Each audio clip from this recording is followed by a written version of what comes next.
क्या आपने कभी सोचा है कि सांप चलते कैसे हैं जबकि उनके पैर तो होते नहीं हैं? क्या हर सांप जहरीला होता है? और अगर सांप काट ले तो हमें क्या करना चाहिए? तो हेलो एवरीवन, मेरा नाम है डॉक्टर जगदीश कुमार सेन और आज के इस वीडियो के अंदर हम सांपों से जुड़ी हुई रहस्यमयी बातों के बारे में जानेंगे। उसके साथ में अगर सांप काट ले तो हमें क्या क्या सावधानी रखनी चाहिए। तो हमें झाड़ फूक और तांत्रिकों के चक्कर में क्यों नहीं पड़ना चाहिए।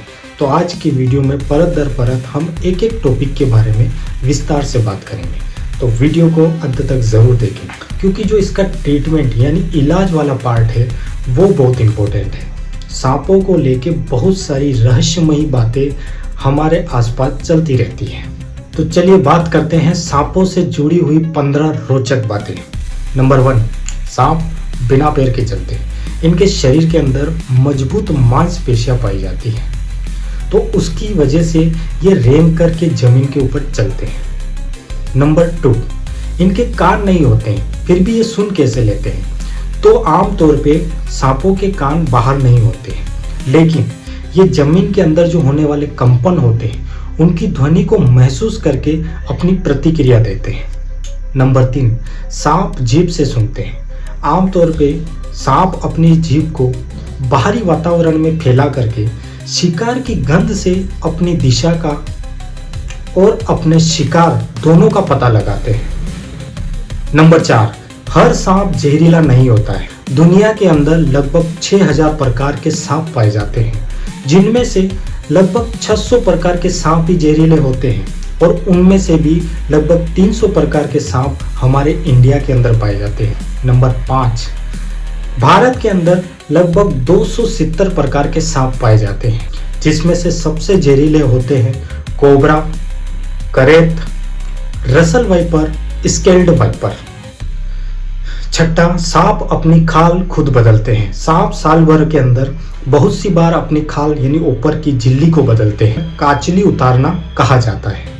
नंबर 7, सांप बिना खाए महीनों तक जिंदा रह सकते हैं क्योंकि सांपों का जो पाचन तंत्र होता है वो बहुत धीमा काम करता है और उसकी वजह से उनको भोजन को पचाने में बहुत टाइम लगता है। नंबर 8, सांपों की आंखें कभी नहीं झपकती हैं क्योंकि उनकी आंखों के बाहर कोई पलकें नहीं होती है। नंबर 9, कुछ सांप उड़ भी सकते हैं जिन्हें फ्लाइंग स्नेक कहा जाता है। ये एक शाखा से दूसरी शाखा तक उड़ सकते हैं। नंबर 10, अजगर जहरीला नहीं होता है, वो अपने शिकार को जकड़ के मारता है।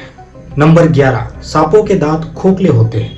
जो सांप जहरीले होते हैं उनके दांतों के बीच में जहर के लिए नलियां पाई जाती है। नंबर 12, समुद्र के अंदर भी स्नेक पाए जाते हैं जिन्हें सी स्नेक कहा जाता है और ये बहुत ही ज्यादा जहरीले होते हैं। नंबर 13, सांप पसीना नहीं बहा सकते हैं क्योंकि उनके अंदर स्वेट ग्रंथि ने जो पसीने निकालने वाली ग्रंथियां होती है वो नहीं पाई जाती है। नंबर 14, सांपों की उम्र कितनी होती है? तो अधिकतर जो सांप होते हैं वो लगभग 10 से लेकर के 25 साल तक जिंदा रह सकते हैं और इनमें से कुछ प्रजातियां कुछ ज्यादा लंबे समय तक भी जिंदा रह सकती है। नंबर 15, सबसे लंबा स्नेक कौन सा है? तो सबसे लंबा स्नेक नेटिक पाइथन होता है जो करीब 30 फीट लंबा होता है। तो ये थी सांपों के बारे में कुछ रोचक बातें। अब हम बात करेंगे कि यदि किसी को सांप काट ले तो हमें क्या करना चाहिए।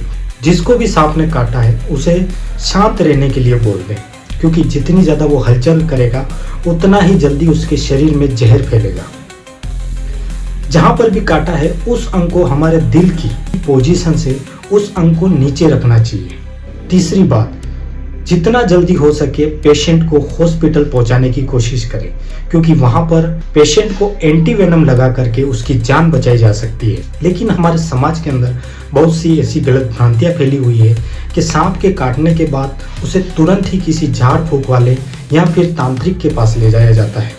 ये बहुत ही गलत है क्योंकि लोगों को ये नहीं पता होता है कि बहुत सी प्रजातियां सांपों की इतनी जहरीली होती है उनसे तुरंत ही मौत हो सकती है। लेकिन बहुत सी बार ऐसा होता है कि कुछ सांप जो जहर वाले नहीं होते वो किसी को काट ले, जब उसके ऊपर झाड़ फूक किया जाता है तो वो बच जाता है। इसी कारण से ये चलन हमारे समाज के अंदर बहुत चला हुआ है कि झाड़ फूक करवाने से जहर उतर जाता है।